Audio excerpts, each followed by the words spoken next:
Voilà. Donc me voici pour cette troisième vidéo. On a commencé par le pendule, après la condensation au niveau de la douche. Et là, je vais vous entretenir d'un sujet que tous les gens du quartier connaissent.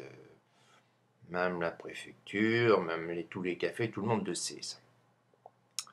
Seulement, quand on dit la vérité aux gens, ils comprendraient mieux, mais on leur dit pas la vérité. Vous savez où j'habite? J'ai 15 mètres carrés.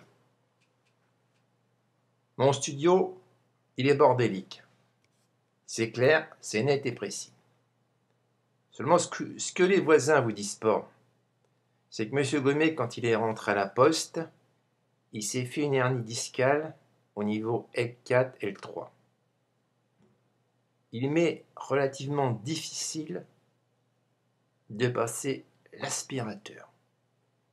À chaque fois que je passe l'aspirateur, mes voisins ont dû dire, tout le monde le sait dans le quartier, il hurle, il crie. Mais s'il hurle et s'il crie quand il passe l'aspirateur, c'est qu'il a une douleur insupportable. Alors vous savez, messieurs, dames, s'il faut à chaque fois que je passe l'aspirateur prendre 2 comprimés de lamaline, voire plus, ça va devenir une catastrophe.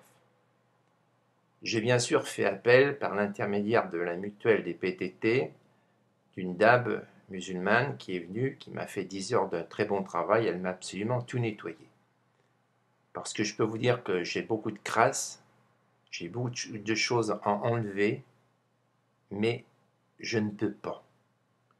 Je vais même vous citer mieux. Vous savez ce que c'est que de se raser? Vous savez ce que c'est d'être debout?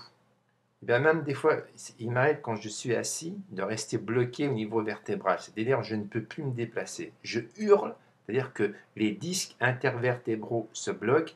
Il m'est impossible de faire le moindre, je dis bien le moindre mouvement. Mais ça, je voudrais que la société entière le sache. Seulement on a dit Monsieur Gommet, il n'a pas de problème de rein.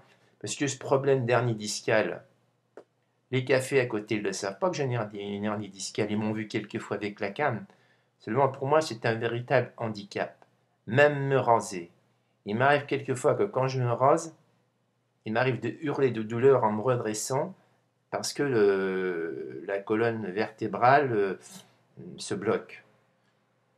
Un jour, j'étais avec Patrice, un collègue de travail à Orly, et nous déjeunions le soir ensemble. Et pendant un moment, il m'a dit, t'es pas le commun mort, Jean-Jacques. Ah oui, j'étais pas le commun mort.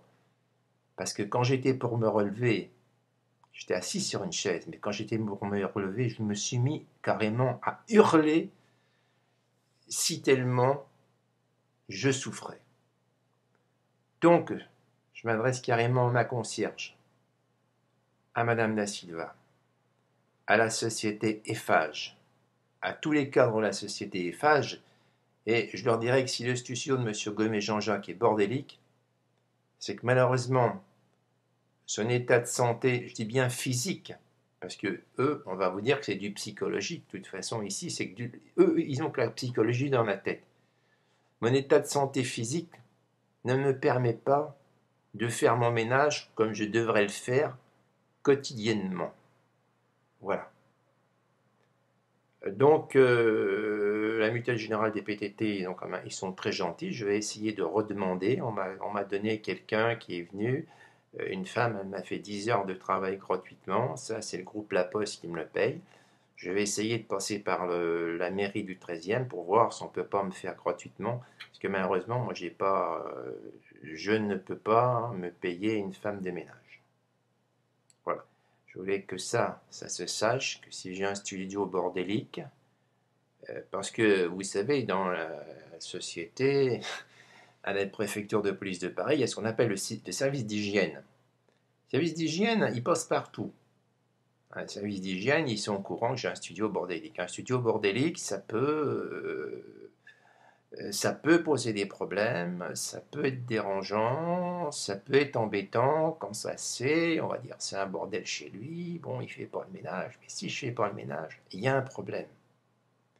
Et ce problème d'hernie discale L4, L3 ou L4, L5, ça, on n'en a jamais parlé sur la place publique. Et si je fais cette vidéo, c'est pour que ça se sache. Ça ne me dérange pas, quand je marche, je ne souffre pas. Mais à mon boulot, on m'a toujours fait j'étais handicapé et cotorep, et j'ai une carte, malheureusement je ne l'ai pas renouvelée, et j'avais sur cette carte station debout pénible qui me donnait l'autorisation de m'asseoir dans tous les bus, dans le tramway et partout. Malheureusement, je ne l'ai pas renouvelé et je n'ai donc plus cette autorisation. Enfin voilà, voilà la vérité telle que je veux la dire à mon immeuble. Voilà la vérité que je veux transmettre à la cantine où je mange tous les jours à France Télécom Paris-Montsouris. Voilà la vérité que je veux transmettre au groupe La Poste, à mes anciens collègues de travail. Voilà la vérité que je veux transmettre à l'EHPAD d'Eugène Romaine à Boussac dans la Creuse. Et voilà la vérité que je veux transmettre à Nouzrine, qui est mon petit village d'origine. Alors voyez-vous, troisième vidéo de la journée, parce que j'ai une pensée qui est très explosive, je suis en grande pensée. Et quand je pense, je préfère m'exprimer devant une caméra, devant un ordinateur, et que ce soit la société qui me juge. Je ne veux pas être jugé par les gens de mon immeuble, moi. Les gens de mon immeuble n'ont pas à me juger. Quand on juge une personne, c'est pas 5 ou 6 personnes qui peuvent la juger, c'est la société tout entière. Il y a beaucoup de gens qui m'approuvent, et il y en a très peu qui sont contre moi. Il y a simplement une toute petite minorité qui ne peuvent pas me saquer. Alors, je vous remercie d'avoir vu cette troisième vidéo. Vous en pensez ce que vous voulez. Voilà. Au revoir mesdames, au revoir mesdemoiselles, au revoir messieurs. Bonne fin de soirée. Au revoir, à plus.